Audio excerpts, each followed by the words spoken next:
Ladies and gentlemen, boys and girls, children of all ages, well, welcome to Robert Sports Show. I'm your host, Robert.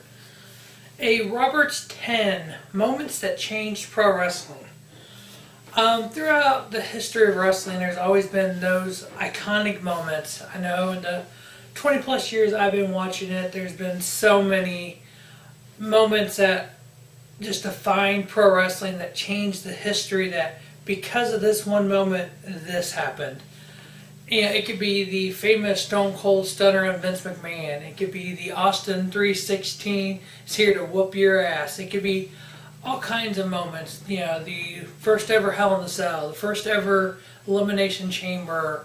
It could be, you know, there's so many moments that defined what we like. You know, TLC 1, TLC 2, you know, just so many different moments that, you know, hundreds of thousands of moments that, you know, one person may love this moment, the next person may like, that's stupid, I like this moment. You know, it could be the Brock Lesnar, Kurt Angle, and Brock Lesnar did a you know, when Brock Lesnar does his moonsault or whatever. It could be, you know, Brock Lesnar kicking whoever's behind, you know, when he do it, Roman Reigns. Or it could be The Undertaker streak coming to an end at WrestleMania. So I went through all the moments that I thought of in pro wrestling, and I narrowed it down to 10. So we're going to run down that 10 right now. Number 10, WrestleMania 1. Obviously, Vince coming up with the concept of WrestleMania, having this yearly, you know, this yearly event that you get the not only the stars of pro wrestling at, you get the icons of the pop, you know, the pop culture icons. You know, obviously March 31st, 1985, you get Mr. T, you know, 18 fame, B.A. Baracus, you get Cyndi Lauper over the years, you get all these different pop culture stars and stars from other genres of sports, you know, the Pete Roses, etc.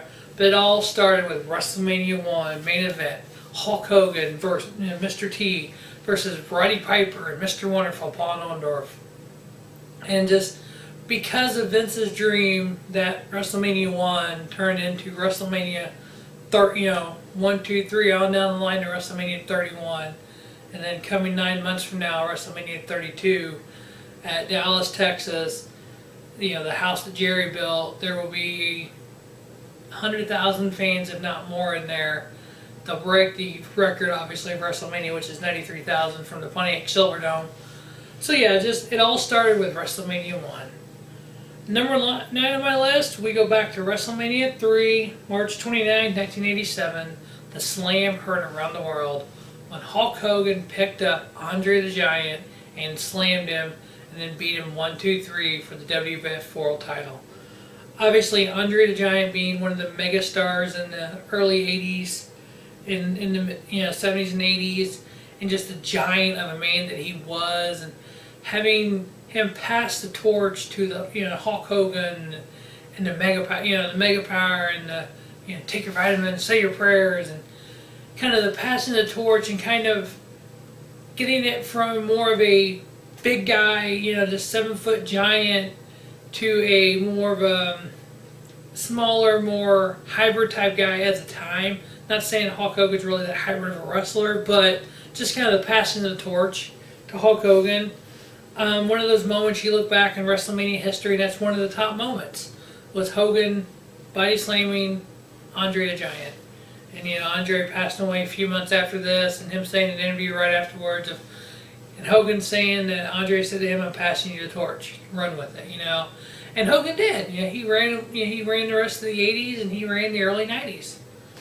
Number 8 on my list, we go to WrestleMania 12. Another, everything, seems like everything from WWE and pro wrestling falls to WrestleMania. There's always these iconic moments of all 31 WrestleManias. WrestleMania 12, March 31st, 1996, the first ever 60-minute Iron Man match. We had the champion going in, Bret the Hitman Hart, the best there was, the best there is, the best there ever will be, versus this young, hungry, wannabe world champion, the Heartbreak Kid, Shawn Michaels. Just flamboyant, the boy toy and everything that he was, and he was able to take the new, I would say he was really a hybrid of his era. You got Bret Hart, more of a mat wrestler, more of his family, heritage is wrestling was too hard in the Hart Dungeon, and the British Bulldog, his brother-in-law, and Jim the Animal Neidhart, and on down to these days, D.H. Smith, and Bulldog's son, and Natalia Neidhart, and, Jim the Animal's daughter, and Tyson Kidd, who was the last one to train in the Hart Dungeon. You get all these lineages of the Hart family still around, and all the people the Harts trained. But here you had Bret, best there was, best there is, best there ever will be, versus this young punk, Shawn Michaels. And Shawn and Bret go out there and have an hour-long wrestling match. Ever how many, the most falls in an hour wins, and there was no falls.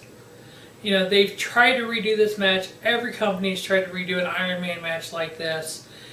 Unfortunately, in 2015, you're not going to get a fan base to sit there and watch an hour-long match with no pinfalls without hearing boring chants, without hearing, stuff like that.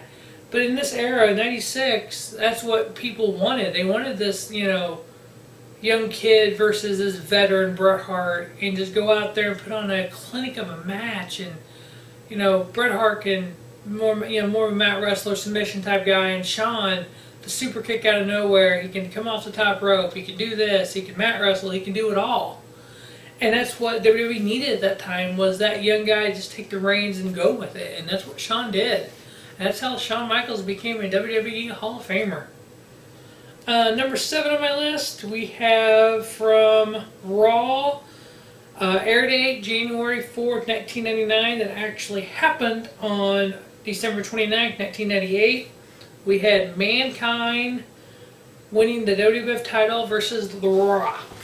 What makes this moment so huge in wrestling wasn't the fact that Mankind was a world champion. This was the height of the Monday Night Wars between WCW and WWF. And Eric Bischoff having the brilliant idea that Raw's tape, we're live, we'll give out the results. We'll come on at 6:57, give out the WWF's results, so nobody has to switch channels. Unfortunately, this is the beginning of the end for the WCW, when Eric Bischoff says, on the other channel right now, Mankind is world champion. You had millions upon millions of viewers going click to see it. And the next week, Raw won the ratings war. And the next week, it was like 81 weeks, I believe it was, 83 weeks straight, that WCW beat WWF until that moment. And then that was the beginning of the end for WCW. Number 7, Mankind winning the WWF World title. Number 6. I kind of lump number 6 into a lot of different ones. Basically, it's Raw Superstars showing up on Nitro. The first ever WCW Monday Nitro, September 4th, 1995. There was no Raw that night. It was preempted. You had Lex Luger show up. And Eric Bischoff tells the story of how Luger's contract was up the day before. He calls Lex up and said, once you come to WCW, I'll pay X amount. He had, Eric Bischoff had an open checkbook from Ted Turner. He could pay these guys whatever he wanted, which was downfall number 2 of WCW. And Luger's like, all right, so don't go to the hotel where all the guys are staying. Meet me at the, they were at the arena, was at the Mall of America in Minneapolis, Minnesota. They rush him backstage. They cover his head with towels so nobody could see who it was. And when 30 seconds before he came out, he walks to come out, and he just walks out on TNT Monday Night Nitro, and everybody thought he was still employed by WWF. No one realized his contract expired the day before. And what is he doing here? Oh my God! And that was the beginning. We had Scott Hall do it May 27, 1996, 2 months before the NWO. You had Kevin Nash do it a couple weeks later. One man was on Monday Night Raw and Monday Night Nitro on the same night. Rick Rude, the ravishing Rick Rude, November 17th, 1997, appeared on the live Nitro and a taped Raw in the same night. Obviously, Vince put a stop to things like that and made the 90-day no-compete clause so that couldn't happen again. Because you had these guys, when Scott Hall came in, everybody thought he worked because he came in the same character as Razor Ramon. Everybody thought he was basically sitting down from WWF. Same way with Hall, with Kevin Nash. When Luger walks in, everybody's like, he works for WWF, Medusa. She came in. She brought the WWF Women's title to Raw. Walks in with this WWF title and drops it in the trash. One of the most famous moments on Raw. And hearing Bischoff talk about that, backstage, now or later on in an interview, he's like, what was her name? Lana Blaze, I believe. Something Blaze. She calls Eric up and says, yeah, I want to come to work for you, blah, blah, blah. She's like, yeah, I stuck out this WWF Women's title. What do I do? What should I do with it? Should I go ahead and send it back? He's like, wait a minute, don't send it back yet. Bring it with you. And so it's like, wow, that just kind of sparked the Attitude Era. And just everything, having those superstars show up unannounced, no internet. There's something else that ruined wrestling is the internet. You didn't have these secrets getting out. You could not do this today at all. So number 6 is the Raw Superstars going to WCW Nitro with no fanfare, whoa, they're here. They still work for the other company. Number 5, at the time, I looked at it as a black eye for wrestling, but now looking back and seeing it over on the WWE Network again, it's kind of like, oh, really wasn't that big a deal. I'm talking about the Bash at the Beach, 1996, July 7th to be exact. Hulk Hogan turns heel and joins the New World Order, Kevin Nash and Scott Hall. Turning on WCW, turning on Randy's best friend, Randy Savage, the famous leg drop. With the WWE Network, going back and watching that match, I hadn't watched it since it happened. I had taped it on VHS tape. Had never watched it. I hated the NWO at the time. I was new to wrestling, and I was always, a fan of the faces and couldn't stand heels and didn't understand why they did that. Looking back on it and hearing different stories over the years of different wrestlers talking about it, knowing that the original plan was for Sting to do it. What? Stinger? Big Sting fan, always been a Sting fan. And just happened to be Hogan showed up at the arena before Sting did. Bischoff went to Hogan and said, you wouldn't want to do this, would you? Hogan's like, yeah, let's do it. So it's like, whoa, they were going to approach Sting about doing it. Hogan's like, yeah, I'll do it. I want to do it. But just watching the match over now and listen to Bobby the Brain Heenan and Tony Schiavone and Dusty Rhodes, the way they kept talking Sting up like Sting was going to be the one turning. It's like the announcers were one step behind what Bischoff was writing. Because when Sting, I don't know how many people actually remember the match, but Sting was on the outside with Kevin Nash, and Stinger did the Stinger Splash, ended up knocking Luger off, ended up knocking him out, and he had to be taken out. They just kept going on and on, how Sting hurt Luger, and how it was Sting's fault, and if they lose, it's all on Sting, and all this, and it's like they're kind of building up for a Sting turn. And then, obviously, at the end, Hogan comes out, and, the Brain and Dusty Rhodes like, oh, Hulk Hogan's coming out to save WCW. And Heenan's like, what if he's the third guy? Oh, not Hulk Hogan. Oh, no, he couldn't do that. He's all...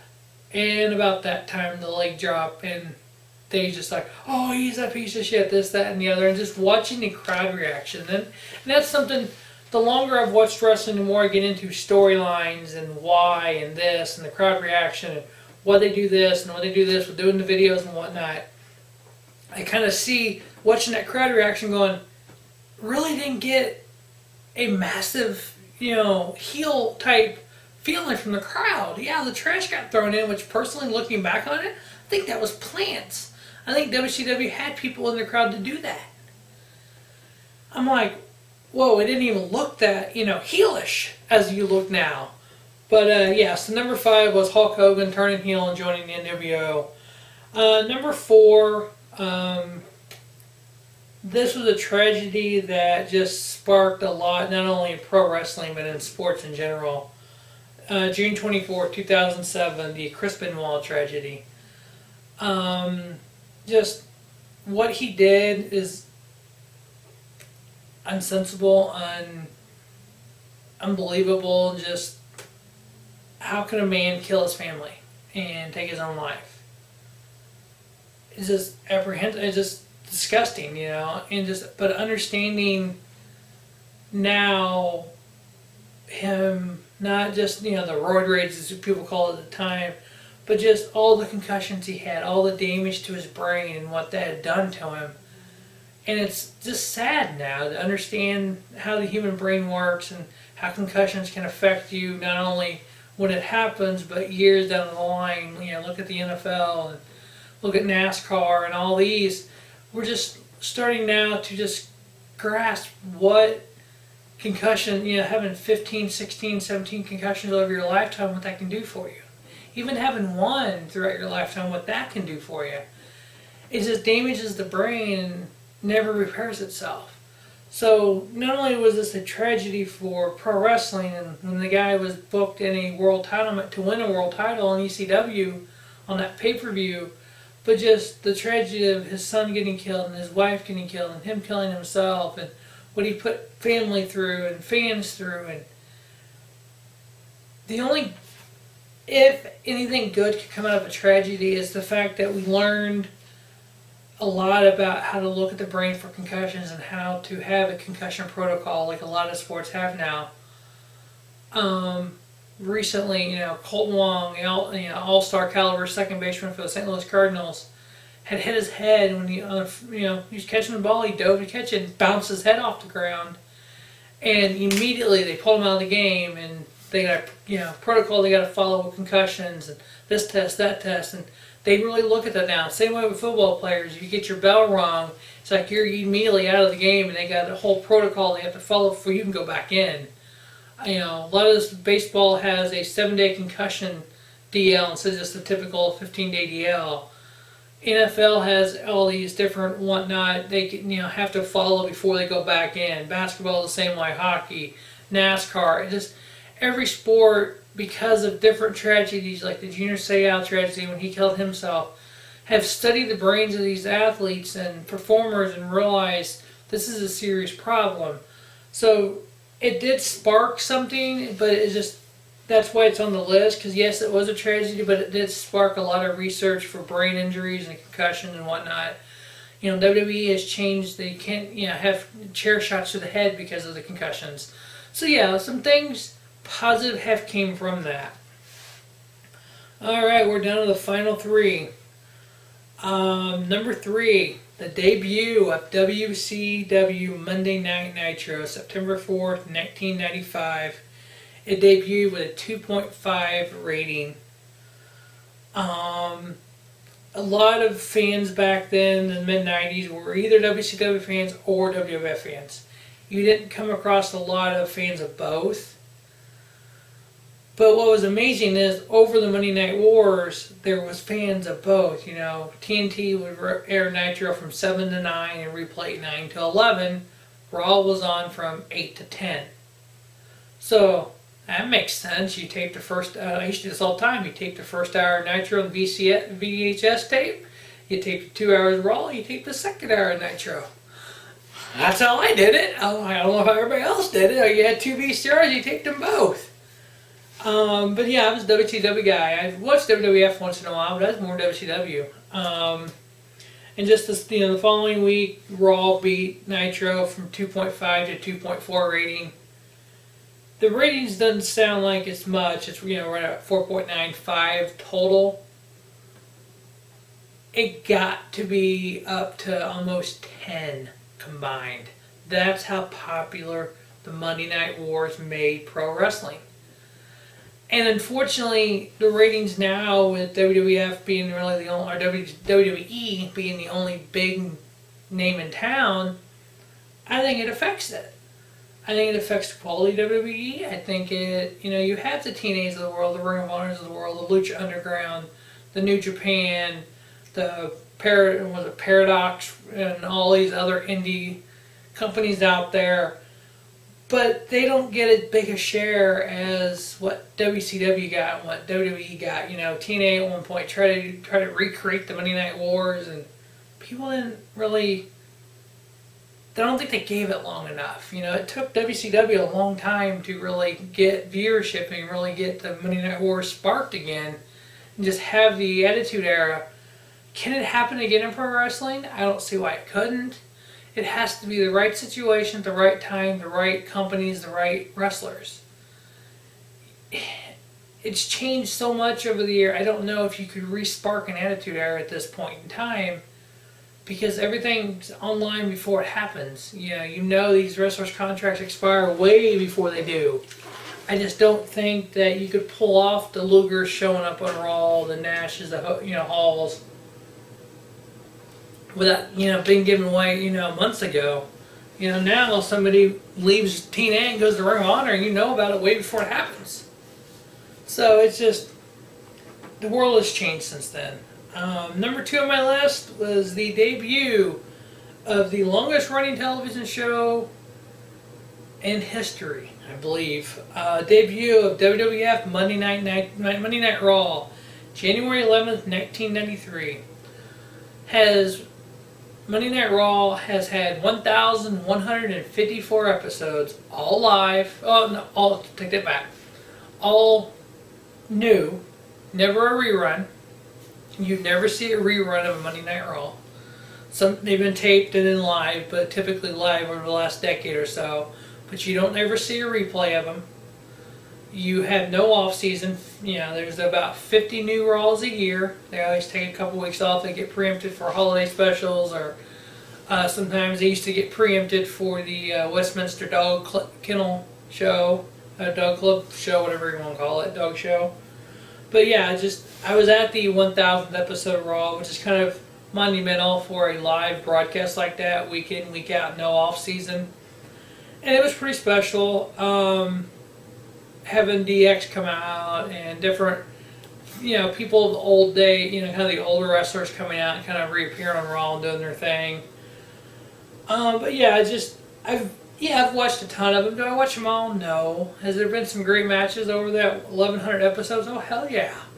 Some of the better matches here recently have been Cesaro versus Cena. You've had, Mankind and The Rock. You've had Tripp and The Rock. You've had Austin and The Rock. You've had all these, you've had Punk and you've had all different kind of champions defend that world title on there. You've had all kinds of different segments, this, that, and the other happen. You had, the Stunner Herd around the world. You had Stone Cold feuding with Vince and the whole bedpan incident in the hospital, the whole Corvette incident. You had, during the Attitude Era, you had DX on the tank showing up at the arena at Monday Night Nitro was being taped at after talking to WCW fans. You had all kinds of things throughout the years. But it took one person, Vince McMahon, to go, I want to do this. Let's do this and see what happens. And 1,100 episodes later, here we are. Number 1 on my moment, Robert's 10 moments that changed pro wrestling. Vince McMahon buys WCW, March 26, 2001. You get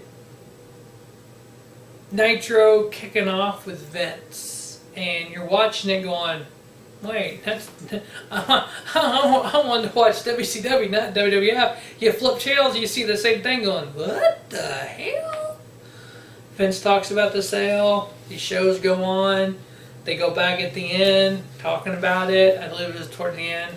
Shane McMahon walks out on WCW at the arena saying, Vince, you didn't buy WCW, I did. Which, a little bit before that, Stephanie bought ECW. So you sparked a whole new attitude in wrestling. You had the invasion, the WCW and the ECW guys invading WCW, or invading WWE. Obviously, a lot of the top guys of WCW, the Stingers, the Hogans, and etc., didn't actually work for WCW. Their contract wasn't. Their contract was with Turner Sports. So when AOL bought Time Warner, they bought the WCW brand, the library and everything, but they didn't buy these contracts.